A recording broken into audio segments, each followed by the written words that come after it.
मुसलमान होना चाहिए 5 साल के लिए, उस प्रोविज़न पे स्टे है।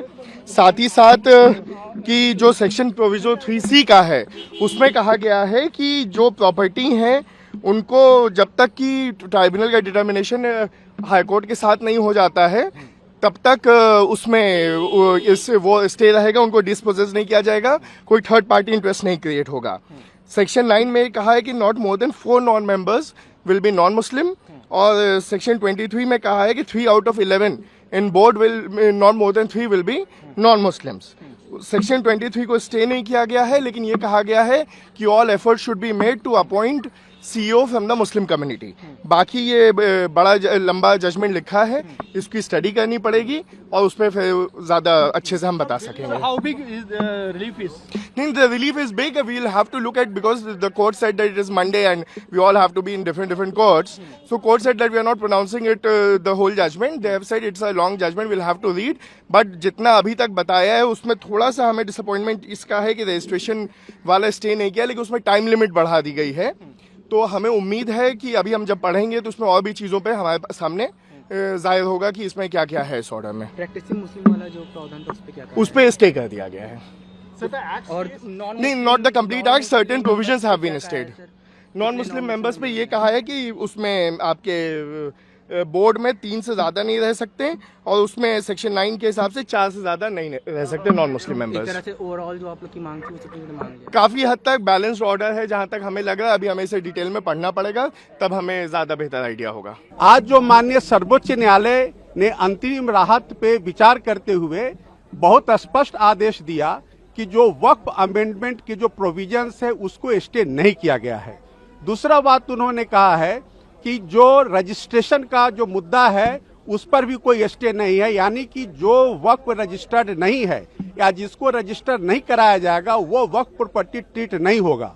तीसरी बात उन्होंने कहा कि जो नॉन मुस्लिम्स को मेंबर बनाने की बात कही है वक्फ बोर्ड में या अपीलेट ट्राइब्यूनल में, उसमें 3 की संख्या नॉन मुस्लिम्स की हो सकती है, उससे ज्यादा की संख्या नहीं हो सकती है। चौथी बात जो उन्होंने कहा है कि जो भी आप किसी को कहते हैं कि इनका वक्फ प्रॉपर्टी जायज नहीं है, कानून सम्मत नहीं है, तो जो प्रोसीजर प्रिस्क्राइब्ड है वक्फ एक्ट में इंक्लूडिंग अमेंडमेंट एक्ट, उसके हिसाब से ही आप उसको उस प्रॉपर्टी से बेदखल कर सकते हैं। सर, वो जो डीएम को ज्यादा पावर दी गई थी राजस्व अधिकारी के बारे में जो कोर्ट ने कहा, देखिए उस पर उन्होंने कहा कि जो सेपरेशन ऑफ पावर है, जो पावर न्यायपालिका को दिया गया है राइट डिसाइड करने के लिए, वो पावर एग्जीक्यूटिव नहीं कर सकता है एक्सरसाइज। इसीलिए ट्राइब्यूनल को और हाई कोर्ट को जो पावर दिया गया है उसी पावर के आधार पर उसे किया जाएगा, और रेवेन्यू अथॉरिटी के पावर को स्टे किया गया है। सर, आसान भाषा में कहें तो कोर्ट के फैसले के बाद क्या बदला है? देखिए, कोर्ट के फैसले के बाद बदलाव बहुत मामूली है। बदलाव सिर्फ इतना है कि अगर किसी वक्फ यूजर के प्रॉपर्टी को सरकार लेना चाहती है तो उन्हें उस प्रक्रिया से गुजरना होगा। पहले क्या था कि डिस्ट्रिक्ट मजिस्ट्रेट से रिपोर्ट लेकर के उनको उनके प्रॉपर्टी से हटाया जा सकता था, लेकिन अब उनको अपीलेट ट्राइब्यूनल और फिर कोर्ट का सहारा लेकर के ही हटाया जा सकता है। यानी कि थोड़ा समय लगेगा, लेकिन न्याय का जो पहले बिल्कुल दरवाजा बंद था उस दरवाजे को खोल दिया गया है। कोर्ट ने क्लियरली स्टे कर दिया है, तो वो एक बहुत अच्छा ऑर्डर है। वक्फ के प्रोटेक्शन के लिए ये एक बहुत लैंडमार्क ऑर्डर है। तीसरी बात उसके बाद जो थी कि वक्फ बाय यूज़र के जो अनरजिस्टर्ड वक्फ बाय यूज़र है वो एक्ट के तहत प्रोटेक्टेड नहीं था, उसके बारे में बहुत क्लियरली कोर्ट ने स्टे ऑर्डर पास नहीं किया है, लेकिन उसके बारे में कुछ कहा गया है जजमेंट में, जो हम जब जजमेंट एक बार पढ़ लेंगे उसके बाद उस पर कुछ हम कह पाएंगे। बहरहाल ये ओवरऑल ये ऑर्डर काफ़ी अच्छा है। चूँकि अभी एंट्री में स्टेज पर ये ऑर्डर दिया गया है, तो मैं समझता हूँ कि एंट्री में स्टेज पे वक्फ के प्रोटेक्शन के लिए काफ़ी अच्छा ऑर्डर है और हम इसको वेलकम करते हैं। जो प्रैक्टिसिंग मुस्लिम होने का एक प्रोविजन था उसको भी स्टे कर दिया गया है। जो सेक्शन 3R के तहत ये कहा गया था कि 5 साल का एक प्रैक्टिसिंग मुस्लिम ही वक्फ कर सकता है, उसको भी कोर्ट ने स्पेसिफिकली स्टे कर दिया है। तो ओवरऑल इस एंट्रीम ऑर्डर को आप लोग किस तरह से देखते हैं, कितनी राहत की बात है? ओवरऑल मैं ये समझता हूँ कि ये काफ़ी अच्छा ऑर्डर है।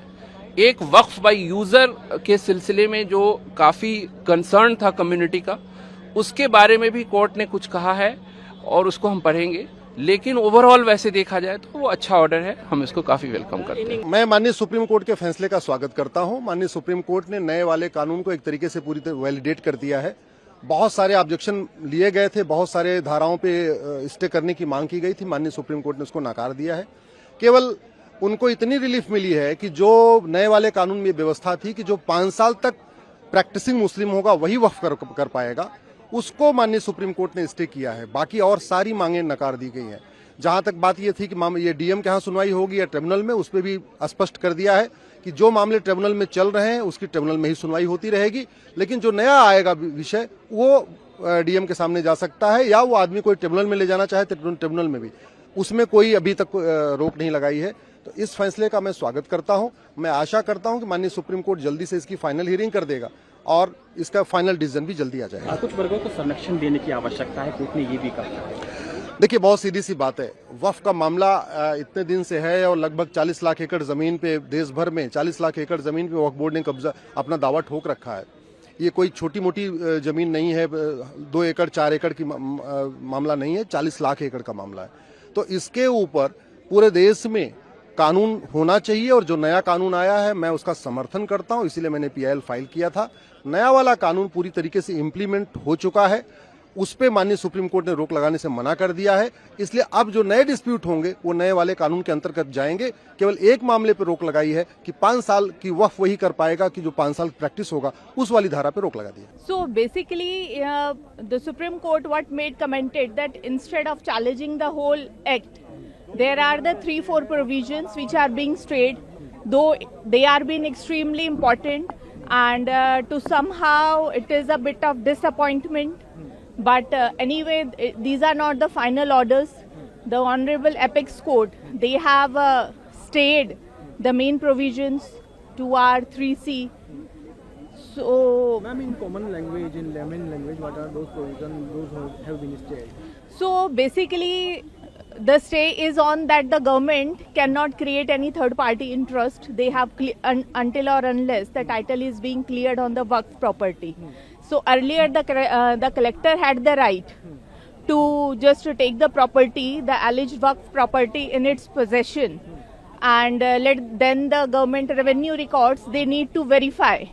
And then accordingly, because the possession was earlier been taken by the government. So now the Honorable Apex Court had clearly put a stay on it, and they have clearly mentioned that until or unless the title is not made clear, it will be stayed. Then the other important point is that the 5-year clause, the Amendment Act, yes, the Amendment Act clearly said just to put a check on the conversions and then the forced transfer of the properties to the Waqf. So they have directed the states to frame a policy that the states, after framing the policy, they will first check whether the individual has genuinely been converted to Islam and has been practicing Islam for 5 years. So once it's been confirmed, then only they will be able to create the Waqf. Ma'am, what about the power given to the DM for inquiring the disputed matters? So that has been completely been stayed, you see. So Any specific comment on this provision? So the specific comment is that earlier clearly the title is to be established first. So the power of the collectors, the court has put a clear stay on it. Earlier the collector had a clear right that they can just take the possession of the property, whatever the dispute it is. So that is a clear stay on it, and until or unless till the High Court the title is being cleared, no third party interest will be created. And ma'am, what about the composition of council and board, ma'am? On the So the composition of they had put a restriction on maximum 4 non-Muslim members. So, and for the state it is 3, and the CEO can be a non-Muslim. So there is and there is a stay that they cannot increase that.